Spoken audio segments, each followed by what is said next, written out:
Data చోరీ కేసులో ఎలాంటి దురుద్దేశాలు లేకుండా విచారణ చేస్తున్నామన్నారు సైబరాబాద్ సిపి సజ్జనార్. డేటాకు సంబంధించి ఏదైనా ప్రభుత్వంతో ఏదైనా ఎంఓయూ ఉంటే వెంటనే బయట పెట్టాలని అన్నారు. కంపెనీ ఎండీ ముందుగా లొంగిపోవాలంటున్న సిపి సజ్జనార్తో మా ప్రతినిధి సత్యనారాయణ ఫేస్ టు ఫేస్.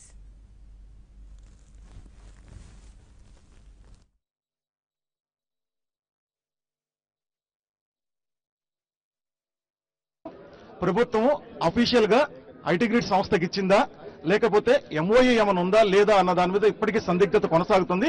మరి సైబరాబాద్ పోలీస్ కమిషనర్ ఆ ఎంఓఏకి సంబంధించి ఆయన ఏం ఆధారాలు సాధించారన్నది మనం అడిగి తెలుసుకుందాం. సార్, ఐటీ గ్రిడ్ కి సంబంధించిన ఫిర్యాదులు మీరు డేటాని ఇల్లీగల్ గా తీసుకున్నారని చెప్తున్నారు. ఇల్లీగల్ అనేది ఏ విధంగా అంటారు? అది చూడండి, ఇప్పుడు ఐటీ గ్రిడ్ ఎండి ఎవరు అశోక్, ఆయన ఇక్కడ మన దగ్గర హాజరు కాకుండా అక్కడ ఉండి మా పైన మిస్సింగ్ కేసు, మన ఎవరెవరు విట్నెస్ ఉన్నారో వాళ్ళపైన మిస్సింగ్ కేసు పెట్టడము, అది కాకుండా మళ్ళీ ఆంధ్రప్రదేశ్ ఇక్కడ రావడము, మన విట్నెసెస్ అందరిని బెదిరించడము, ప్లస్ ఆ కంప్లైనెంట్ ని మళ్ళీ థ్రెటన్ చేయడము, మళ్ళీ హైకోర్టు పోయి ఏబిఎస్ కార్పస్ పెట్టడం, ఇదంతా చేయకంటే ఆ దగ్గర ఏమాత్రం ఎంఓఈ ఉంటే గవర్నమెంట్ ఏమాత్రం ఆయనకి డాక్యుమెంట్స్ ఇస్తే వచ్చిన మా దగ్గర ప్రొడ్యూస్ చేయని చెప్పండి కదా. అన్నసరం అక్కడ దాక్కుని మనం నోటీస్ టైం అయిన తర్వాత కూడా అక్కడ దాక్కుని ఇదంతా చేయడం మంచిది కాదు. ఆయన వచ్చి మన దగ్గర సరెండర్ కావాలని చెప్పి మీ ద్వారా కోరుతున్నాను. వాళ్ళకి ఏమాత్రం ఏమో అంటే let them show us, let them will investigate it, but without that they can't say that they have done some MOE అని చెప్పడానికి లేదు. ఫైనల్ గా ఒక మాట, ఓటర్ డిలీషన్ కి సంబంధించి ఫిర్యాదులు వచ్చాయి. రాష్ట్ర ప్రభుత్వం ఏపీ గవర్నమెంట్ కూడా ఫిర్యాదులు వచ్చాయని చెప్పి సైబరాబాద్ కమిషనర్ చెప్తున్నారు. మరి ఓటర్ డిలీషన్ కి వీళ్ళకి ఏం సంబంధం అడిగి తెలుసుకుందాం. ఓటర్ డిలీషన్ అది తెలియాలి, ఎందుకంటే మనకు తెలిసింది ఏమంటే ఆల్రెడీ అక్కడ 45-50 కేసెస్ రిజిస్టర్ కావడం జరిగింది. సో దానికి దీనికి లింక్ ఏమాత్రం ఉందని చెప్పి మన ఇన్వెస్టిగేషన్ లో తేలుతుంది. ఫైనల్ గా మీరు ఏపీ ప్రభుత్వానికి లేదా ప్రభుత్వంలోని పెద్దలకి దీంట్లో ఏమైనా పాత్ర ఉందంటే గుర్తించడం జరిగిందా? గుర్తిస్తే వాళ్ళకి ఏమైనా నోటీసులు ఇవ్వబోతున్నారా? డెఫినెట్లీ మనం ఇప్పుడు ఎందుకంటే 2 days అయింది కేసు కట్టి, మనం కూడా రేడ్ చేసి 2 days అయింది, ఇంకా మనకు టైం పడుతుంది. డెఫినెట్లీ ఆయన అశోక్ రావాలి, ఆయనకి ఎవరితో సంబంధం ఉంది, ఎవరు చేశారు ఈ డెవలప్మెంట్, ఎందుకు చేశారు, మళ్ళీ ఎవరెవరు ఈ యాక్సెస్ ఇచ్చినారు, ఈ వల్ల ఇన్ఫర్మేషన్ ఏం చేశారు అనేది మనం ఆయన చెప్పాలి. చెప్పిన తర్వాత డెఫినెట్లీ ఎవరు పెద్దవాళ్ళైనా డెఫినెట్లీ వాళ్ళకి నోటీస్ ఇస్తారు. వాళ్ళు రావాల్సింది, చట్టం ముందు అందరూ సమానాలే, చట్టం తన పని చేస్తుంది. అశోక్ అరెస్ట్ అంటే మీరు ఇచ్చిన నోటీసు స్పందించకపోతే ఏం చేయబోతారు? డెఫినెట్లీ ఆయన హాజరు కాకపోతే డెఫినెట్లీ మన టీమ్స్ పోతాం, ఆయన ఎక్కడ ఉన్నా మనము ఆయన పట్టుకొని వస్తాను, డెఫినెట్లీ అరెస్ట్ చేస్తాను, ఆయన పోలీస్ కస్టడీ తీసుకుని ఇంట్రోగేట్ చేస్తాను, బయట పెడతాను అన్ని సమాచారం. మీరు నమోదు చేసిన కేసు అనేది 2 రాష్ట్రాల మధ్య వివాదానికి దారితీస్తుంది. 2 రాష్ట్రాల పోలీసు అధికారుల మధ్య కూడా కొంత ఒక గ్యాప్ వచ్చినట్టు కనిపిస్తుంది. అంటే వాళ్ళు ఏపీ నుంచి వచ్చిన పోలీసులు డైరెక్ట్ గా మిమ్మల్ని అప్రోచ్ కాకుండా మాదాపూర్ పోలీస్ స్టేషన్కి వెళ్తాం తప్ప, లేకపోతే మిమ్మల్ని ఏ విధంగా వాళ్ళు అప్రోచ్ అవ్వమంటారు? అదే మన దగ్గర రావాలి కదా, వాళ్ళు కేసు కట్టడం నేను తప్పంటలేదు, చట్టం తన పని చేయాలి. కంప్లైంట్ వస్తే వాళ్ళు రిజిస్టర్ చేయాలి, బట్ వచ్చి కన్సర్న్ పోలీస్కి అడిగి ఇట్లా ఉంది, ఇట్లా ఇది ఉంది, ఆల్రెడీ అంతా ముందనే మీ అందరు కూడా చెప్పడం జరిగింది. ఇట్లా రేడ్స్ జరుగుతున్నాం, రేడ్స్ ఆల్రెడీ నడుస్తున్నాం అని చెప్పి ఆయనకు తెలుసు, ఆయన కంపెనీ వాడు తెలిసి, ఆయనకు అశోక్ అనేవాడు ఎవరు అనేది కూడా తెలుసు. ఆయన పోయి అక్కడ మిస్సింగ్ కేసు పెట్టడము నాకు అర్థం కాలేదు. అది నమోదు చేసిన వాళ్ళు కూడా కనీసం ఎవరిని అశోక్ ఎక్కడుంది, ఆయన లొకేషన్ ఎక్కడుంది కనీసం అడగకుండా, ఎంక్వైరీ చేయకుండా కేసు కట్టడము, ఇమీడియట్లీ 3.5 గంటలు మన ముందు రావడము, మనకు కూడా కాంటాక్ట్ చేయకుండా రావడము మంచిది కాదు. వాళ్ళు ఏమాత్రం ఇన్ఫర్మేషన్ కావాలంటే మాకు అడగండి, డెఫినెట్లీ విల్ కోఆపరేట్. అది కాకుండా డెఫినెట్లీ ఇక్కడ వచ్చి మా దగ్గర వచ్చి వాళ్ళని బెదిరించడం, ఇది బెదిరించడం మంచిది కాదు. ఇప్పుడు సైబరాబాద్ కమిషనర్ సజ్జనార్ గారు చెప్పిన విషయాలు మనం విన్నాము స్పష్టంగా. ఎలాంటి వేరే దురుద్దేశాలు లేకుండా ఇప్పుడు కేసు దర్యాప్తు జరుగుతుంది. ఈ దర్యాప్తులో భాగంగానే అశోక్ కూడా నోటీసులు ఇవ్వడం జరిగింది. అటోక్ ఎక్కడున్నా కూడా అశోక్ వచ్చి తమ ముందు లొంగిపోవాల్సిన అవసరం ఉంది, లేకపోతే అతను వచ్చి సరెండర్ అయితే అతని దగ్గర నుంచి ఎంఓఏలు కూడా పరిశీలించి తగు నిర్ణయం తీసుకుంటామని చెప్పేసి సైబరాబాద్ కమిషనర్ చెప్పారు. కెమెరామెన్ మోహన్తో సత్యనారాయణ, ఏబీ ఆంధ్రజ్యోతి, హైదరాబాద్.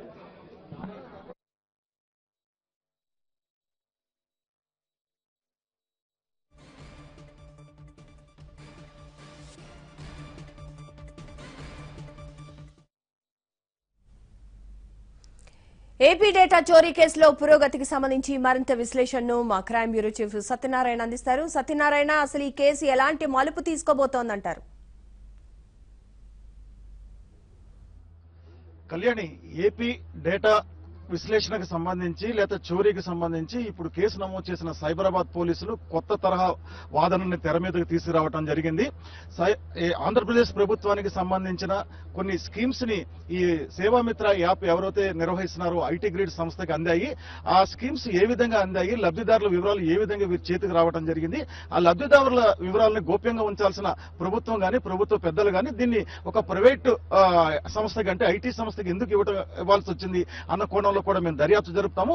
దానికి బాధ్యులు ఎవరెవరు ఉన్నారో అంటే కన్సర్న్ ఐటీ శాఖ మంత్రి కానీ లేకపోతే ఐటీ శాఖ కార్యదర్శి కానీ వివిధ ప్రభుత్వ పథకాలకు సంబంధించి ఇన్ఛార్జీలుగా ఉన్న అధికారులు కానీ వారిని కూడా ప్రశ్నించి వివరాలు తెలుసుకుంటామంటున్నారు. అయితే 2 రాష్ట్ర ప్రభుత్వాలకు సంబంధించి కానీ లేదా ఇరు రాష్ట్రాల పోలీసులకు సంబంధించి కానీ ఇది ఒక వివాదంగా మలసిపోతున్న సమయంలో ఇరు రాష్ట్రాల పోలీసులు కూడా కొంత సంయమనం పాటించి దీంట్లో దర్యాప్తు జరపాల్సిన అవసరం ఉంటుంది. కానీ దూకుడుగా వెళ్లడం అనేది కొన్ని వేరే అర్థాలు వస్తున్నాయి అని చెప్పేసి కూడా తీవ్రమైన ఆరోపణలు రావడం జరుగుతుంది. ఎందుకంటే ఇప్పుడు 22వ తారీఖున సాధారణంగా వీళ్ళకి గత నెలలో ఫిర్యాదు రావడం జరిగింది. 22వ తారీఖున ఫిర్యాదు వచ్చిన తర్వాత 27వ తారీఖు ఈ ఫిర్యాదుకు సంబంధించిన కొంత వివరాలు బయటకు రావడం వచ్చాయి. తర్వాత 2వ తారీఖున కేసు నమోదు చేశామని చెప్పేసి సైబరాబాద్ కమిషనర్ సజ్జనార్ చెప్పారు. అంటే న్యాయపరంగా వీళ్ళు పూర్తి స్థాయిగా లీగల్ ఒపీనియన్ తీసుకున్న తర్వాతే మాదాపూర్ పోలీసులు రంగంలో దిగారు, కేసు రిజిస్టర్ చేశారన్నది స్పష్టంగా మనం అర్థమవుతుంది.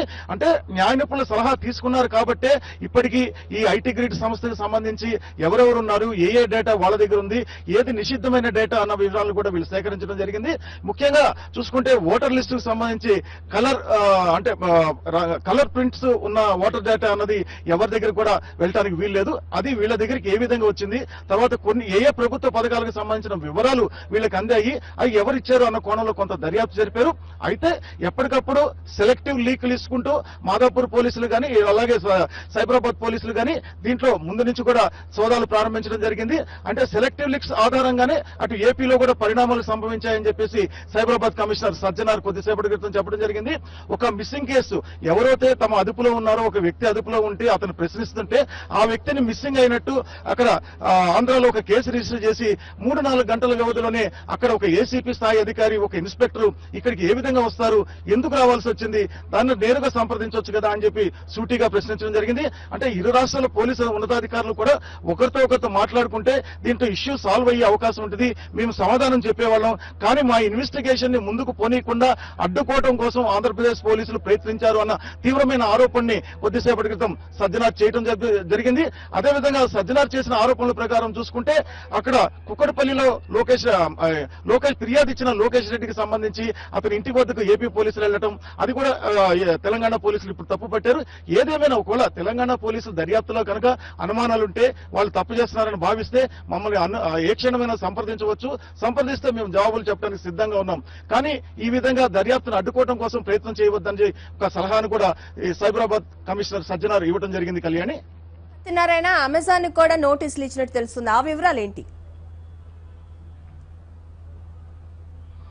ఇప్పుడు ఈ డేటాకి సంబంధించి ఐటీ గ్రిడ్ సంస్థలో ఉన్న డేటా అంతా కూడా అమెజాన్ కి సంబంధించిన సర్వర్స్ లో హోస్ట్ చేశారని చెప్పేసి పోలీసులు గుర్తించడం జరిగింది. అదేవిధంగా ఆధార్ డేటా అన్నది చాలా కీలకమైంది. వ్యక్తిగత వివరాలని బహిరంగ పరచడం ఒకటి, ఆధార్ డేటాని ఎప్పుడు కూడా ఇతరులకి ఎప్పుడు కూడా అది ఓపెన్ అవ్వకూడదు. అలాంటి ఆధార్ డేటా వీళ్ళకి పెద్ద ఎత్తున చేరింది కాబట్టి మేము ఆధార్ కి సంబంధించి కేంద్రాల్లో ఉన్న సంస్థ కూడా ఫిర్యాదు చేయడం జరిగింది. అదేవిధంగా ఇతరత్ర ఏ విభాగాలకు సంబంధించిన డేటా వీళ్ళకి వచ్చింది అన్న దాని మీద విశ్లేషణ జరుగుతుంది. ఆయా రాష్ట్ర ప్రభుత్వానికి అంటే ఏపీ ప్రభుత్వానికి కూడా సమాచారం ఇస్తాము.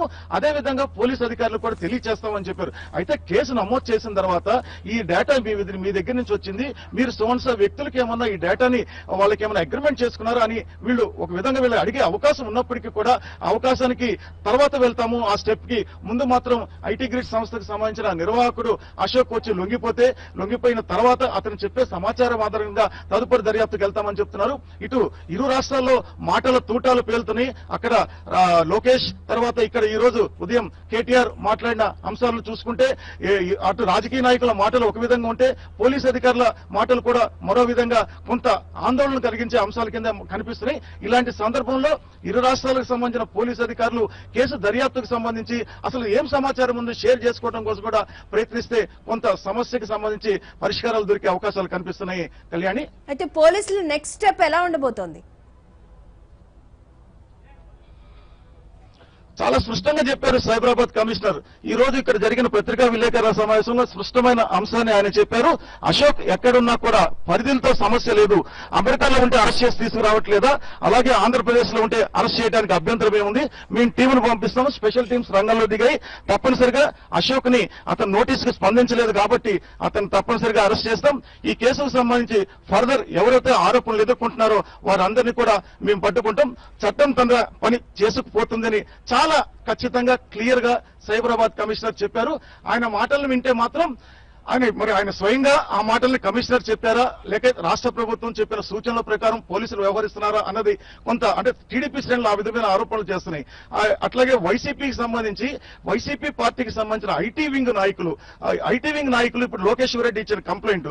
లోకేశ్వర్ రెడ్డి ఎవరైతే ఫిర్యాదు చేశాడో అతను డేటా అనలిస్ట్ గా చెప్పుకున్నాడు. డేటా అనలిస్ట్ మాత్రమే కాదు, అతను ఐటీ వింగ్ లో కీలకమైన నాయకుడు. అదేవిధంగా ఈ రోజు ఎస్ఆర్ నగర్ పోలీస్ స్టేషన్ లో ఫిర్యాదు చేసిన దశరథ రామరెడ్డి వైసీపీకి సంబంధించి ప్రధాన కార్యదర్శిగా యూత్ విభాగంలో ఉన్నాడు. అంటే ఆ పార్టీకి సంబంధించిన నాయకులు కార్యకర్తలు ఫిర్యాదులు ఇప్పించేసి ఇక్కడ కేసులు నమోదు చేస్తున్నారు. ఇది ఒక పక్క పథకం ప్రకారం జరుగుతుంది అన్న ఆరోపణలు టీడీపీ శ్రేణులు ఇప్పటికే చేస్తున్నాయి. ఇక్కడ మరి ఆరోపణల మీద అయితే స్పందించట్లేదు కానీ పోలీసు అధికారులు డేటా ఎనలిస్టు అన్న విషయాన్ని మాత్రం స్పష్టంగా చెప్పారు. మరి లోకేష్ రెడ్డికి అసలు డేటా చౌర్యానికి సంబంధం ఏంటి, అతను వ్యక్తిగతంగా డేటా చౌర్యం జరిగితే అతనికి ఏమన్నా సమస్య వచ్చిందా అని ప్రశ్నించినప్పుడు కూడా డేటా చౌర్యం అనేది జరిగింది అన్న విషయానికి సంబంధించి చాలా ఆధారాలు అతను ఇచ్చాడు కాబట్టి మేము రంగంలో దిగాం, తర్వాత లీగల్ ఒపీనియన్ తీసుకుని చెప్పేసి తెలంగాణ పోలీసులు ముఖ్యంగా సైబరాబాద్ కమిషనర్ సజ్జనార్ చెప్పడం జరిగింది. Kalyani, thank you Satyanarayana.